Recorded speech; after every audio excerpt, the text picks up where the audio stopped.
Bonsoir tout le monde, bienvenue dans notre deuxième partie du premier chapitre sur les généralités sur le génie logiciel. Et dans cette deuxième partie, nous allons essayer d'aborder le thème de AGL, Atelier de génie logiciel. Comme vous le savez bien, un AGL ou EGL, environnement de génie logiciel, c'est un ensemble intégré d'outils logiciels qui fournissent une aide pour réaliser et documenter toutes les activités du développement logiciel, en accord avec le besoin, la politique et les normes de qualité d'une organisation. Vous avez avec moi suivi le cycle de vie d'un logiciel. Nous avons parlé de plusieurs phases. Il y a l'analyse de besoins, la conception générale ou détaillée, il y a le développement ou bien l'implémentation, il y a les tests. Donc, toutes ces étapes peuvent être bien gérées en utilisant des outils. D'accord? Ces outils peuvent nous aider à aborder une ou deux étapes ou toutes les étapes de notre processus de développement des logiciels. Non simplement nous aider dans les différentes phases, mais également nous aider dans la documentation de tout ce que nous avons eu à faire. Donc, les outils qui vont nous aider à bien gérer les cycles de vie, ces outils-là, on les appellera les outils AGL. Ils sont là pour nous assister. D'accord? Les AGL apportent une réelle solution à certains problèmes du génie logiciel et contribuent nettement à l'amélioration de la productivité. Parce que si vous devez, par exemple, faire à la main et saisir les choses, ça vous prend beaucoup de temps. Mais lorsque vous développez avec un logiciel, ça vous permet de partager cela avec les autres membres du groupe, de donner leur feedback et de passer à l'étape suivante. D'accord? Donc ça améliore la productivité et la qualité du logiciel, notamment en faisant le suivi des différentes phases du processus logiciel et en offrant un cadre cohérent et uniforme de production. Donc les AGL, en synthèse, sont les logiciels qui vont nous aider à la réalisation de nos logiciels. D'accord? C'est un peu de la tautologie d'abord, un logiciel qui aide à réaliser des logiciels. Donc, c'est des outils qui existent dans le marché. Il y a des outils qui sont gratuits, il y a des outils qui sont payants. C'est à nous de faire le choix. D'accord? On ne développe plus à l'archaïque. Maintenant, vous avez des logiciels qui vont vous aider soit à saisir le code en Java, en C++, ou bien des bases de données, ou bien de générer pour vous des structures de classes que vous allez tout simplement intégrer vos codes pour avoir le produit. D'accord? Donc, ce système pour le développement des logiciels est assisté par l'ordinateur. D'accord? Ça représente notre outil de travail qui va nous aider à concevoir le logiciel. Donc, tous les logiciels qui vont nous offrir un environnement complet de développement des logiciels en équipe, ces logiciels-là, on les appellera des AGL. D'accord? Les AGL, en général, intègrent toutes les phases du cycle de vie d'un logiciel. Comme je l'ai dit, la phase analyse, la phase conception, réalisation et la phase maintenance. À quoi cela va nous servir exactement? Premièrement, augmenter la productivité des équipes. Nous savons que la productivité est très importante dans une entreprise. Lorsque vous automatisez les tâches, vous gagnez en temps. D'accord? Vous gagnez en temps, vous réduisez les erreurs qu'on peut appeler les erreurs humaines qu'on commet facilement, mais en ayant un processus qui est automatisé, cela réduit considérablement certains délais inutiles et ça augmente au niveau de productivité.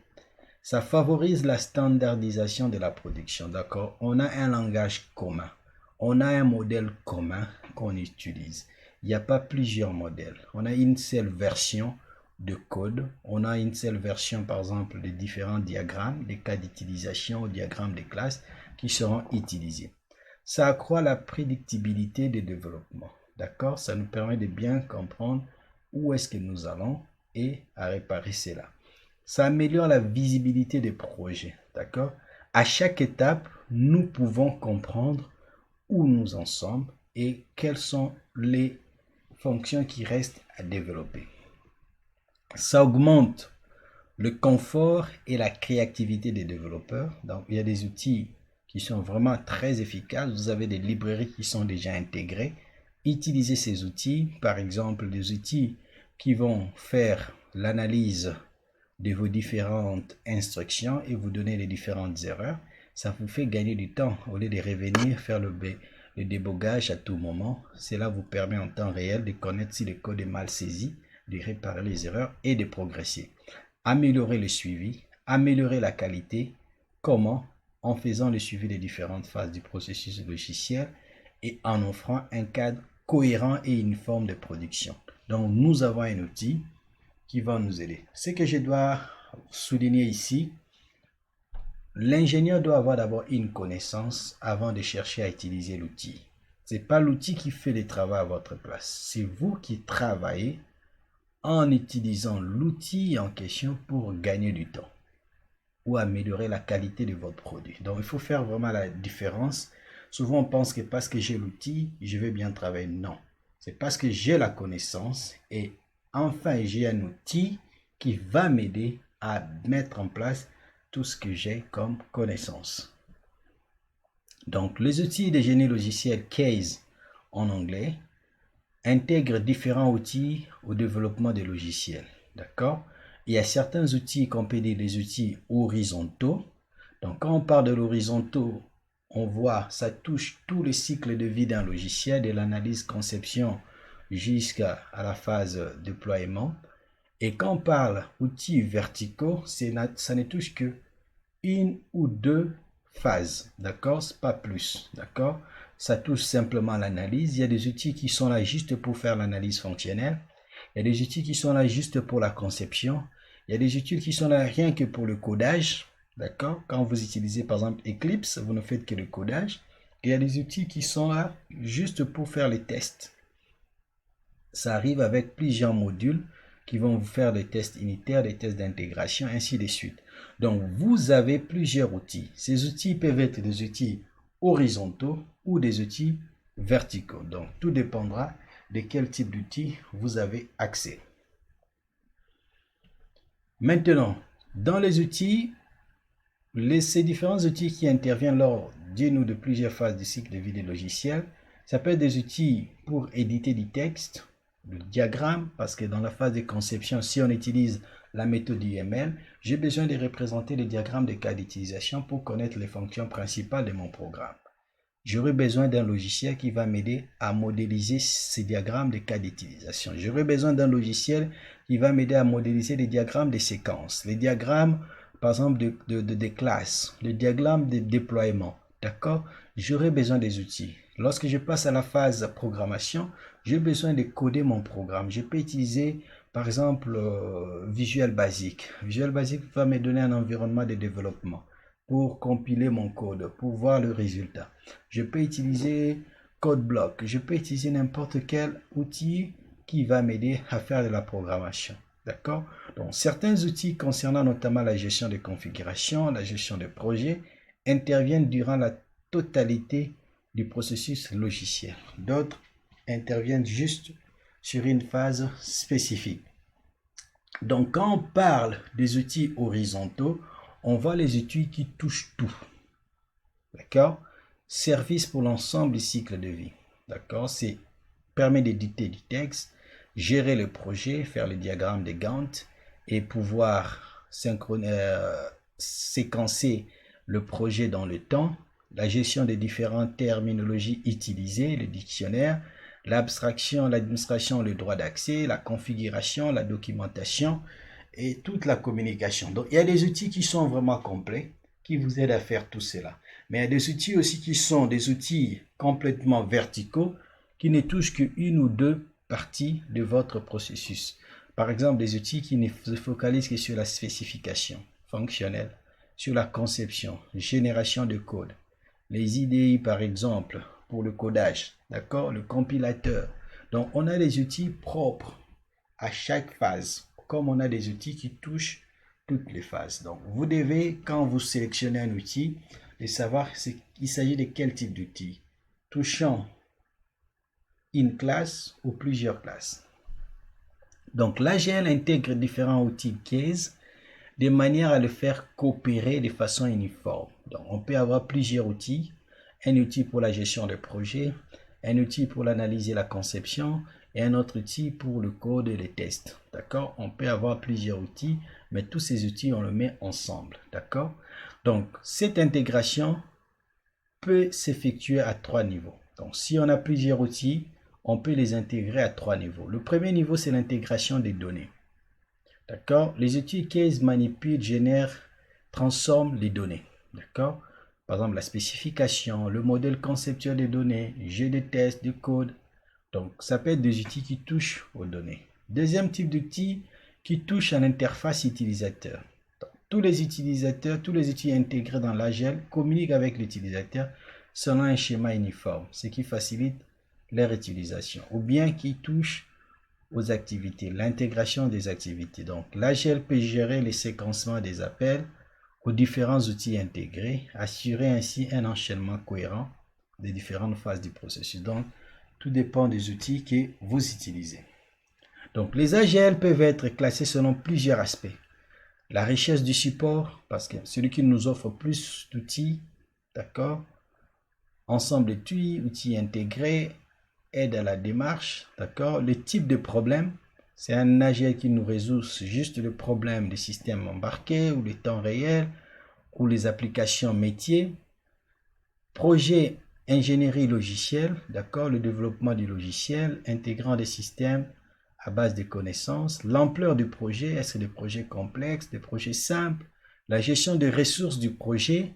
Donc, ce sont des outils qui vont vraiment prendre en compte les considérations managériales des ressources, d'accord. Quand on parle des ressources, on voit les gens, les humains, d'accord. On voit le temps, quand on voit aussi l'argent, le coût, d'accord. Tout ce qui est mis en œuvre, on doit les ordonnancer pour bien gérer. Et le phase du cycle de développement prise en compte également, conception et développement. Donc, les outils peuvent être classés également par aspect, comme on peut les classer selon l'horizontal, le vertical ou selon les aspects. Donc, si on regarde de près ces différents outils, dès l'analyse de besoins jusqu'à la maintenance, on peut segmenter ceci en 2 niveaux. Le premier niveau, on peut appeler ça la partie uppercase, d'accord? Et le deuxième niveau, c'est-à-dire les AGL upper, la partie supérieure en anglais, et lower, c'est l'inférieur, d'accord?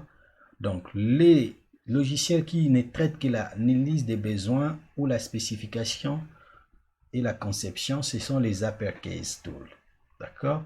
Et il y a des outils qui ne traitent que le codage, l'intégration, les tests, c'est de lowercase. Par exemple, si vous prenez Power Designer, par exemple, Power Designer, ça va nous aider à faire quoi? À dessiner les différents diagrammes des cas d'utilisation, les principaux utilisateurs, la communication avec les systèmes, les différentes interactions, les dépendances entre les cas d'utilisation. Est-ce que c'est des inclusions? Est-ce que c'est des exclusions? D'accord, l'héritage.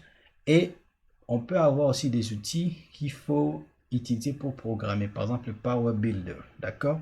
Power Builder va vous aider à le faire. Donc, il y a plusieurs outils. Eclipse, par exemple, c'est dans la partie lowercase. Quand vous prenez Rational Rose, c'est par exemple dans la partie uppercase. D'accord? Ça vous fait l'analyse des besoins, ça vous fait la conception détaillée, tout ça, c'est uppercase. Donc, tout dépendra de l'outil que vous choisissez. D'accord? Il y a certains outils qui vont vous permettre la gestion de projet, la gestion de la documentation, la gestion de la configuration et de la qualité. Donc, ces différents outils sont utilisés pour faciliter le développement des logiciels. D'accord? Donc, on distingue deux types d'AGL selon la nature des outils intégrés. On parle des uppercase, c'est encore tout ce qui est la phase analyse et conception.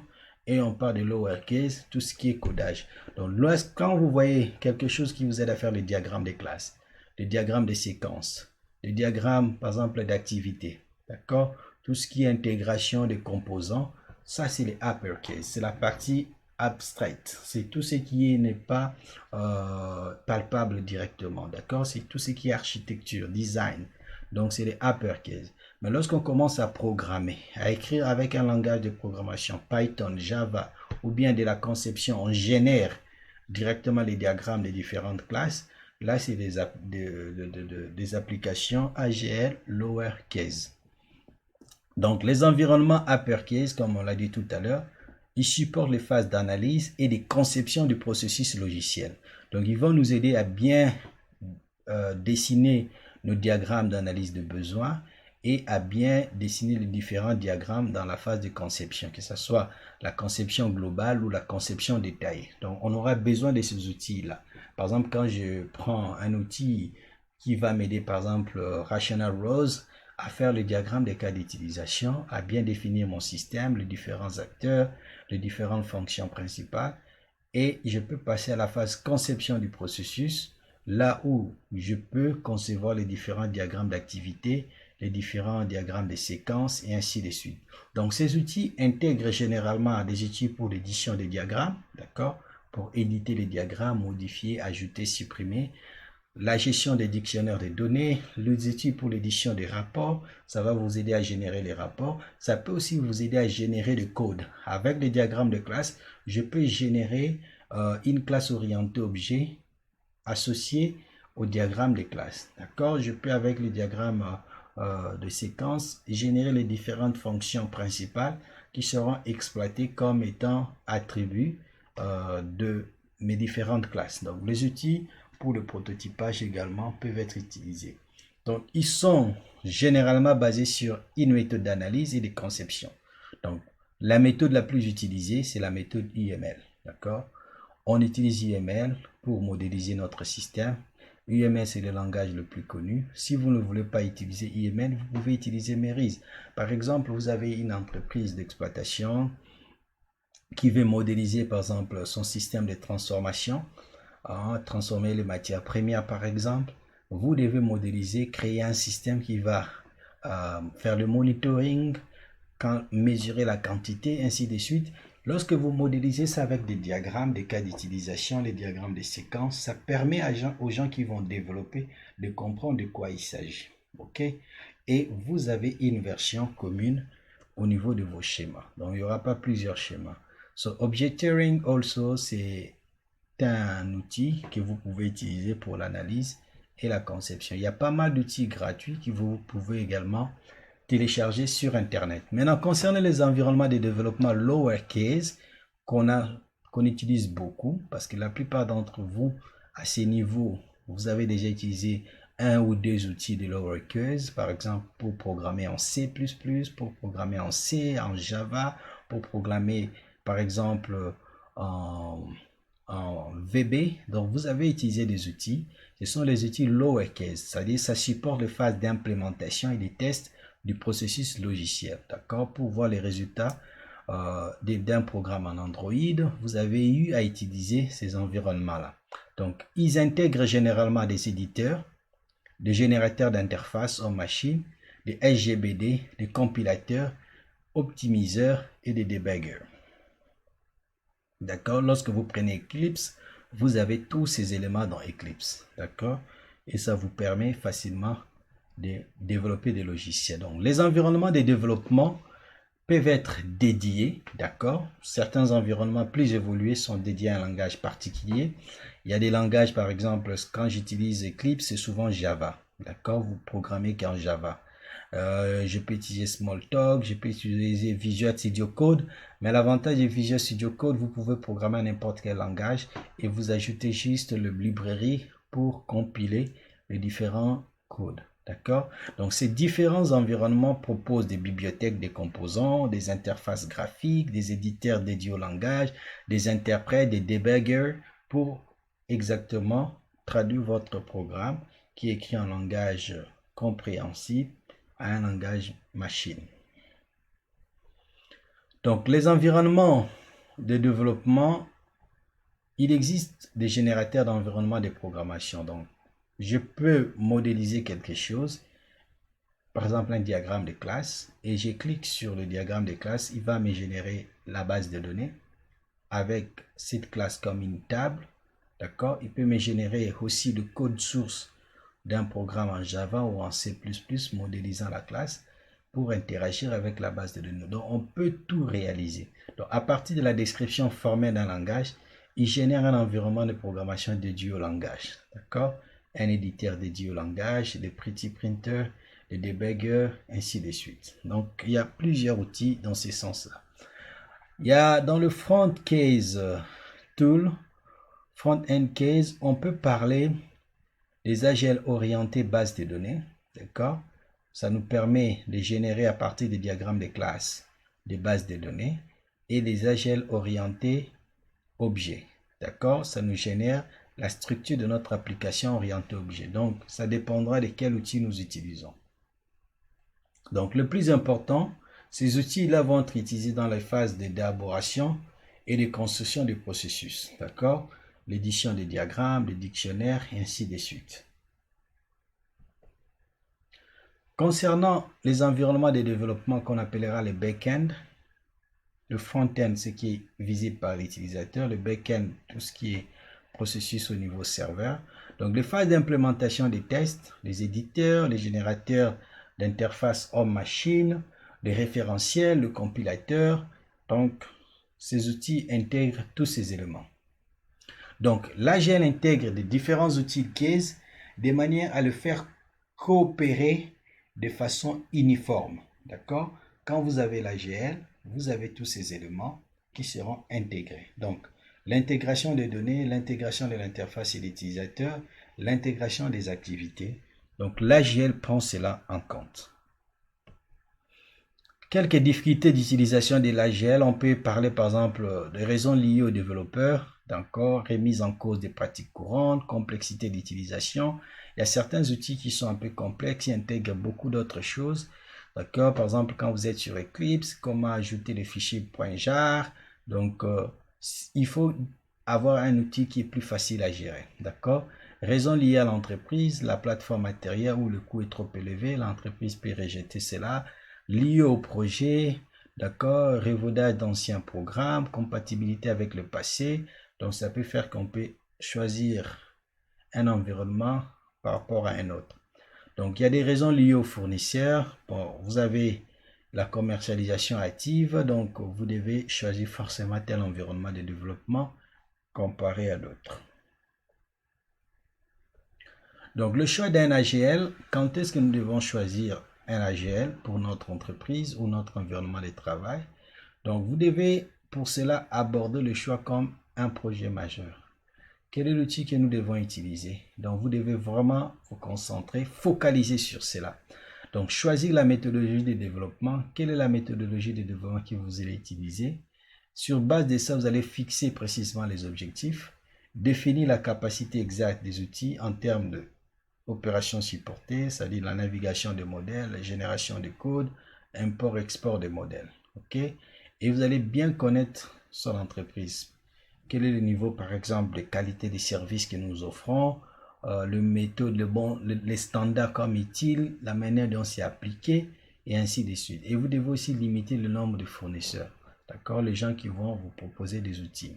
D'accord? C'est prévoir également le coût de formation, de conseils, qui ne dépasse celui des outils. D'accord? Le facteur le plus important est lié à la baisse de productivité qui suit l'arrivée de nouveaux outils. C'est ce qui se remarque souvent quand on a de nouveaux outils. Cette phase-là de s'imbiber, de comprendre bien l'outil, on perd aussi en productivité. Donc, il faut en tenir compte. Ce sont quelques exemples d'AGL avant de finir. D'accord? Nous avons des interfaces homme-machine qui sont des outils basés sur le planning, d'autres sur l'analyse, d'autres sur la conception, d'autres sur les tests, réalisation, évolution. D'accord? Des outils de traçabilité, de documentation. Donc, il y a plusieurs outils. OK? Si vous voulez concevoir quelque chose, vous pouvez googler en ligne. Vous allez trouver plusieurs logiciels qui vous donnent des solutions. Tels que par exemple Power AMC qu'on va utiliser pour modéliser les diagrammes de cas d'utilisation, les diagrammes de séquences, les diagrammes de classes. C'est un outil qui est gratuit, Power Designer. D'accord? Ça va nous aider à modéliser notre système. Donc, on peut utiliser aussi Object Tearing, c'est aussi un autre outil qui peut faciliter également la modélisation de notre système. D'accord? Les différents diagrammes. Il y a Rational Rows aussi, c'est un même ancien, mais vous pouvez aussi l'utiliser, c'est très efficace. Il y a pas mal d'outils que Windows propose, Oracle aussi propose, donc vous pouvez les intégrer pour modéliser le système. D'accord? Rational Rows avec les diagrammes des cas d'utilisation et les différentes séquences. Visual Studio également de Microsoft nous propose aussi des outils. WinDev également, c'est français. Ça propose aussi des outils pour programmer en WinDev, réaliser des interfaces graphiques intéressantes. En conclusion, ce qu'on peut retenir dans cette partie, donc les outils d'AGL ne faut qu'assister le concepteur dans la progression de sa démarche. D'accord? Les outils de demain devront être plus intelligents pour gérer la complexité durant le processus de conception. Donc, nous avons besoin des AGL pour réaliser de très bons logiciels. Ça nous assiste, mais nous voulons bien gérer. D'accord? Parce que de plus en plus, le processus devient complexe. Il faut avoir un logiciel aussi qui répond à la taille du problème. Donc, la nouvelle génération d'outils relève de l'intelligence artificielle et du génie logiciel. Donc, l'AI est de plus en plus utilisée dans plusieurs domaines, que ce soit dans les AET, que ce soit dans les transports, dans la communication, dans l'analyse de big data. Donc, nous avons besoin également de l'intégrer dans le logiciel pour proposer une reformulation du processus de conception par les techniques d'IA suivantes. Ça veut dire le raisonnement autour des spécifications, l'utilisation des connaissances heuristiques pour ne pas perdre du temps, le raisonnement flou, l'apprentissage, sont tous ces domaines d'intelligence artificielle. On peut les intégrer dans les outils d'AGL. D'accord? Donc, l'utilisation de ces techniques permet de construire des outils case AGL qui vont pallier à l'incomplétude des spécifications et aider les concepteurs à les gérer, ça c'est bien, détecter les incohérences des spécifications et guide les concepteurs dans leur réaction, c'est bien, réutilise la connaissance acquise lors de projets antérieurs et explique aux concepteurs le pourquoi d'un résultat et justifie leur décision. Bon, là, c'est le robot qui fait beaucoup à notre place et nous deviendrons un peu paresseux, mais bon, ce qui compte, c'est le résultat, la qualité du résultat. Donc, lorsque vous faites du génie logiciel, vous devez faire le choix de vos outils de travail. D'accord? On ne le fait pas sur papier, on fait sur ordinateur. Il faut installer des outils qui vont vous aider à bien analyser le projet, à bien concevoir, à passer à la phase. Donc, vous pouvez avoir deux ou plusieurs outils. Tout dépendra de la valeur apportée par chaque outil. Donc, retournons dans ces premiers chapitres que nous avons balayé les généralités sur le génie logiciel en parlant des cycles de vie. Nous avons insisté sur les méthodes agiles, en particulier Scrum et XP, comment ces méthodes sont utilisées. Et nous avons aussi ouvert une brèche pour parler un peu des AGL, les logiciels qui nous aident dans le cycle de vie de notre logiciel. Donc, je vous invite à être un peu curieux, essayez de vous documenter sur Power Design, d'accord, les télécharger, c'est gratuit. Si c'est devenu payant, téléchargez même la version free. Trey est là pour un mois, juste pour vous aider à réaliser les différents projets que vous avez dans votre programme. Donc, je vous remercie d'avoir bien suivi ces cours et rendez-vous pour notre prochaine séance en ce qui concerne le chapitre 2. Au revoir.